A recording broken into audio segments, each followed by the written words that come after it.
এরপরে আল্লাহ তাআলা এই বিশাল আকাশ, কোনো মানুষ নাই, কেন এগুলো সানাল কি দরকার? তোমরা অপচয় করাটা কি? ইন্নাল শাইতানা ইন্নাল মুবাযজিরিনা কানু ইখওয়ানা শাইতান। আল্লাহ বলছে তোমরা অপচয় করিও না, অপচয় করলে আল্লাহ পছন্দ করে না। ঠিক আছে? কারো প্রয়োজন হলে সে ফ্যান চালিয়ে নেবে, কারো গরম লাগলে, ঠিক আছে, ফ্যান আছে কারণ আছে, যার গরম লাগে সে ফ্যান চালাবে, থাক। এরপরে বিশাল আকাশ, এক একটা আকাশের কত বড়, একটা আকাশ থেকে আরেকটা আকাশের মধ্যে যাইতে 500 বছর লাগে। কত বছর? 500 বছর। এভাবে অনেকগুলো স্তরে আকাশ আছে, এগুলো সাজাইয়া আল্লাহ তাআলা বানাইলেন। আল্লাহ আবার বলতেছেন সোম্মার জিল বাসার কাররাতাইন,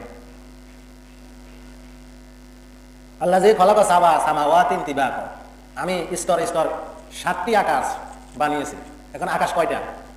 7টা। কয়টা? এক একটা থেকে আরেকটার মধ্যে যাইতে কত বছর লাগে? 500 বছর। কত বছর?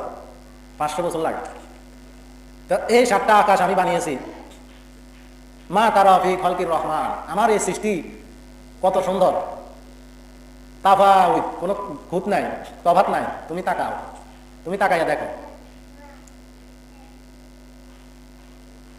ফারজিল বাসার হাল তারা মিন ফুতুর, তুমি চোখ দিয়া তাকাইয়া দেখো, এটার মধ্যে কোনো ফাটল নাই, ফাটল নাই, এটার মধ্যে কোনো খুঁত নাই, তফাৎ নাই। নিখুঁত ভাবে আমি আসমান বানিয়েছি। সুবহানাল্লাহ বললেন না? দুনিয়ার এমন কে আছে যে এরকম একটা আসমান বানাইবে, যে আসমানে কোনো খুঁত নাই, কোনো ফাটল নাই, কোনো নিখুঁত এরকম একটা আসমান বানাইতে পারে? তার নাম কি? আল্লাহ। তার নাম কি? আল্লাহ। আল্লাহ বলতেছে যিনি এত সুন্দর করে আসমান বানাইলেন,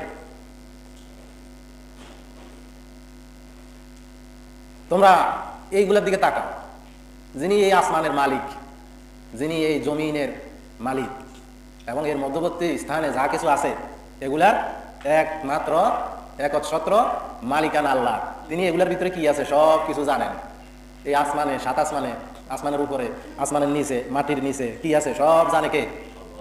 যিনি এগুলা বানাইছেন এবং এগুলোর ভিতরে কি আছে সব জানেন, সেই আল্লাহকে তোমরা মেনে নাও।